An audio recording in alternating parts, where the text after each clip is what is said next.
It is often said that anything that is permanent in our life is change.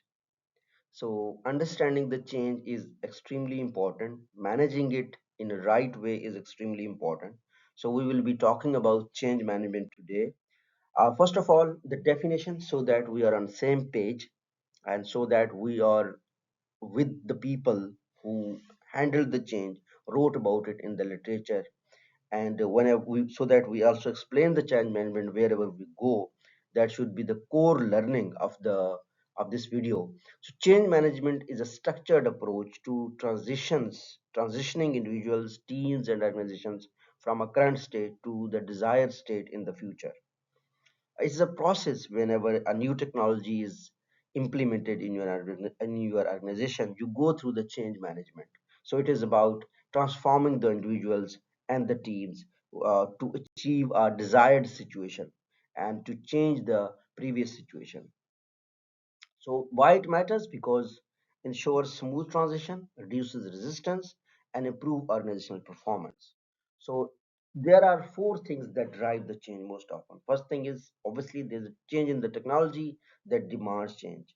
Market competition also demand the change. We need to change our behavior as an organization. For instance, earlier there used to be 4 to 5 companies competing in the same country. Now it's global AI era. You have to compete with everybody, so you have to change yourself, your organizational pattern. Obviously globalization is a factor, and sometimes organizational growth also demands change. Whenever organization grow, new people come around, new processes are made, so one must learn to handle the change. So these are the four drivers of the change that need to be handled. We must learn uh, how to handle these. So in coming slide we will learn this. Types of organizational change, one can be planned change, that there is a new system, there is a new approach. And other thing is unplanned change. People come, they implement their ideas, and when we work in the global companies, the culture changes with the time. We accept things.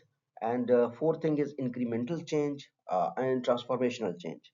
Incremental change may be little changes in the process and the system. Transformational changes are the complete change in the organization.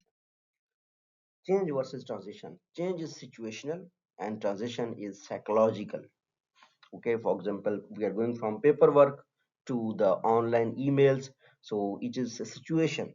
But when we do the transition, it is psychological. It is difficult to work with the old people who do not like the technology in current age. Younger people uh, find it harder to work with the people who love the paperwork. So this is basically transition is psychological, that is happening, that have happened mostly. Now people like the online things. So Levin's change management is first of all unfreeze, then change, and then refreeze. So unfreeze means preparing organization for change by breaking old habits. And change stage mean implement new process, behavior, and systems. And the refreeze means stabilizing change and making it part of the culture. So there is Kotter's 8-step change model you can execute while change management. That is create urgency, build coalition, form vision, communicate vision, remove obstacle, short-term wins, build on change, and anchor the change. So these are 8 steps modeled by the quarters you can implement in your organization. And natural reaction, often people resist to the change because this is natural, because people avoid uncertainty. And reasons for resistance are fear of job loss, lack of communication, comfort with the old techniques. Managing resistance to change is communication, participation, support, training. These things you must do to ensure that um, people change and you handle the resistance. So, role of leaders in change is extremely important because leaders guide, motivate, and support change initiatives. Change management for employees is mostly in skill development, adaptability, and engagement. For managers, they must do the strategic management, people management. They must learn the monitoring of the change. And in digital era, there is digital transformation happening everywhere. AI is adoption is happening, and agile organizations are coming. When it comes to the agile organization, we have a complete lecture on it. I think, yeah, I have. We have a complete lecture on it. Basically, agile organizations are those organizations that have a vision, that understand the people, and they communicate clearly. So these kind of organizations are called agile organizations. So this is the thing happening in the organization. And the benefits of effective change management are obviously higher acceptance, reduced disruption, and sustainable change. Common mistake people made is the poor communication, ignoring employees, lack of leadership. If you are a leader, you are changing things, do tell your people that this is the thing we are going to change.